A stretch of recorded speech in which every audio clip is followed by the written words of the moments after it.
நண்பர்களுக்கு வணக்கம். நான் உங்கள் ராஜ் ஆடியோஸ். லாஸ்ட்டாக வந்து ஒரு டிரான்ஸ்ஃபார்மர்னால உங்கள் போர்டு வந்து அஃபெக்ட் பண்ணுமா, இது வந்து ஹீட் ஆகுமான்னு சொல்லிட்டு நம்ம போட்டிருந்தோம். அந்த வீடியோவுக்கு நிறைய பேர் வந்து கமெண்ட் பண்ணியிருந்தீங்க. என்ன அப்படின்னா, பிராண்டட் ஆம்பிள்ஃபயர்லாம் அந்த மாதிரி இல்லை அப்படின்னீங்க. ஆனால் வந்து இதில் மட்டும் எப்படி ஹீட்டிங் இஷ்யூஸ் வரும் அப்படின்னு சொல்லி நீங்கள் கேட்டிருந்தீங்க. இப்போ வந்து பார்த்திங்கன்னா நான் ஹோம் தேட்டர் எடுத்திருக்கேன். இந்த ஹோம் தேட்டருடைய டிரான்ஸ்ஃபார்மர் வந்து எங்கே ஃபிக்ஸ் பண்ணிக்கிறாங்கன்னு பார்த்தீங்கன்னா, அது பின்னாடி வர சீட்டில் பண்ணிக்கிறாங்க.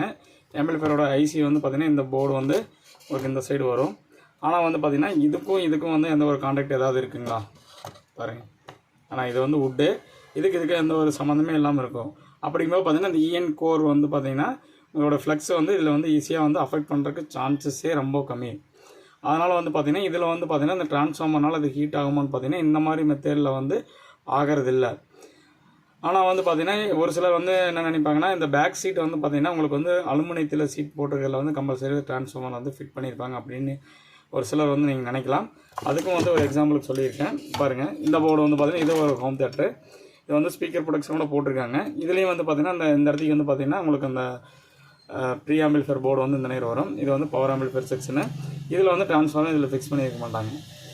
இதே வந்து பார்த்தீங்கன்னா டொராய்டு டிரான்ஸ்ஃபார்மராக இருந்ததுன்னா இதில் ஃபிக்ஸ் பண்ணியிருப்பாங்க. அது என்னென்னு கேட்டிங்கன்னா, அதில் அவுட்ரு கோரில் வந்து உங்களுக்கு இன்சுலேஷன் இருக்கிறனால உங்களுக்கு வந்து அது மேக்னெட்டிக் ஃப்ளக்ஸ் வந்து உங்களுக்கு அஃபெக்ட் பண்ணாது. அதனால் வந்து பார்த்திங்கன்னா உங்களுக்கு டேரெக்டாக வந்து இதில் வந்து ஃபிக்ஸ் பண்ணியிருப்பாங்க. ஆனால் இந்த போர்டில் வந்து பார்த்திங்கன்னா உங்களுக்கு வந்து டிரான்ஸ்ஃபார்மர் வந்து இதில் ஃபிட் பண்ணலை. இதை வந்து என்ன பண்ணியிருப்பாங்கன்னா, இந்த பாட்டம் போர்டில் வந்து நீங்கள் சப்வூஃபர் வந்து உள்ளே ஃபிக்ஸ் பண்ணியிருப்பாங்க. அதில் பாட்டம் போர்டில் கீழே ஃபிக்ஸ் பண்ணுற மாதிரி இது இருந்திருக்கும். ஸோ வந்து பார்த்திங்கன்னா நம்ம மேக்ஸிமம் வந்து நம்ம டெக்னீஷியன் வாங்கி நம்ம அசம்பிள் பண்ணும்போது நம்ம சேஸில் வந்து நம்ம வந்து ஃபிட் பண்ணும்போது பார்த்திங்கன்னா இந்த ஃப்ரீக்வன்சி வந்து மேக்னெட்டிக் ஃப்ளக்ஸ் வந்து இந்த ஃப்ரீக்வன்சி வந்து அஃபெக்ட் பண்ணோம். அப்படி பண்ணும்போது நம்மளுக்கு ஆடியோ ஆம்பிள்ஃபயருமே வந்து டேமேஜ் ஆகும். அதே மாதிரி ஹம்மிங் நாய்ஸும் வந்து வரக்கு ஜென்ரேட்டர் ஆகிறதுக்கு வாய்ப்புகள் அதிகம். ஸோ இந்த தகவல் வந்து பார்த்திங்கன்னா இதை வச்சு கூட நீங்கள் ஐடென்டிஃபை பண்ணிக்கலாம். ஏன் வந்து ஹோம் தேட்டரில் வந்து இப்படி ஃபிக்ஸ் பண்ண மாட்டேங்கிறாங்க.